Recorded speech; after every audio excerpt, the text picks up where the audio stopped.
Halo adik-adik semua, jumpa lagi dengan Pak GS. Kali ini kita akan membahas tema 3 subtema 2 pembelajaran 5 dari halaman 98 sampai dengan 104.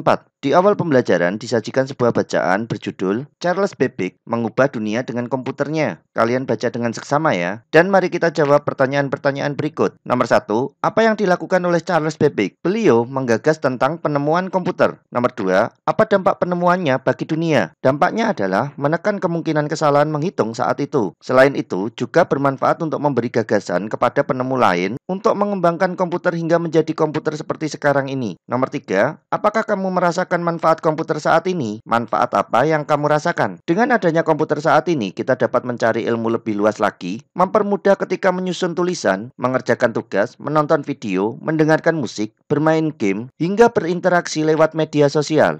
Di sini disajikan perkembangan komputer dari waktu ke waktu. Perhatikan dengan seksama ya. Dan mari kita jawab pertanyaan-pertanyaan di halaman 100. Bagaimana perkembangan komputer? Jelaskan jawabanmu. Perkembangan komputer awalnya dimulai dari penemuan berupa alat untuk menghitung, kemudian berkembang menjadi komputer listrik, lalu komputer dengan mouse dan keyboard, kemudian berlanjut dengan adanya home komputer murah, lalu komputer dengan akses jaringan internet, hingga menjadi komputer multifungsi seperti sekarang. Mengapa komputer terus berkembang? Untuk memudahkan pekerjaan manusia serta mengikuti kebutuhan zaman yang semakin maju. Apa dampak perkembangan komputer bagi manusia? Untuk memudahkan beberapa pekerjaan manusia, misalnya mengetik, mencari sesuatu di internet sebagai alat transaksi, menyimpan dokumen-dokumen penting, dan sebagainya. Apa yang terjadi jika komputer tidak ditemukan? Jika komputer tidak ditemukan, pekerjaan manusia tidak semudah ketika ada komputer. Karena pekerjaan dilakukan secara manual sehingga kemungkinan terjadi kesalahan pekerjaan lebih besar. Misalnya kesalahan menghitung. Selanjutnya, apa dampak ditemukan komputer dalam bidang pendidikan? Dapat mendukung kegiatan belajar siswa, misalnya dalam mengerjakan tugas sekolah menjadi lebih mudah sebagai media pelaksanaan ujian dan membantu guru melaksanakan tugasnya sebagai pengajar. Kemudian, apa dampak ditemukan komputer dalam bidang iptek? Iptek akan selalu mengalami perkembangan. Kemampuan pemrograman komputer dapat digunakan untuk mengembangkan mesin otomatis dalam berbagai bidang seperti industri.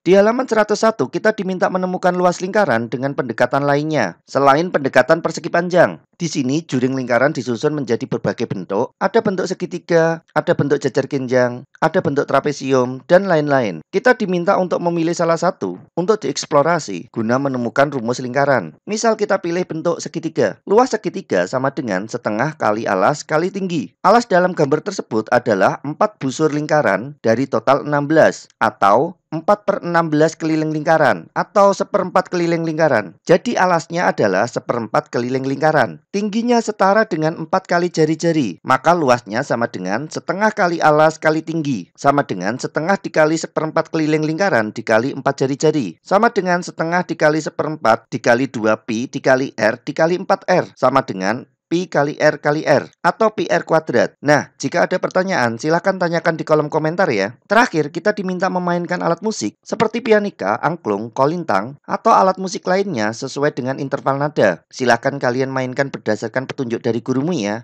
Cukup sekian pembelajaran bersama Pak GS kali ini dan sampai jumpa di pembelajaran selanjutnya.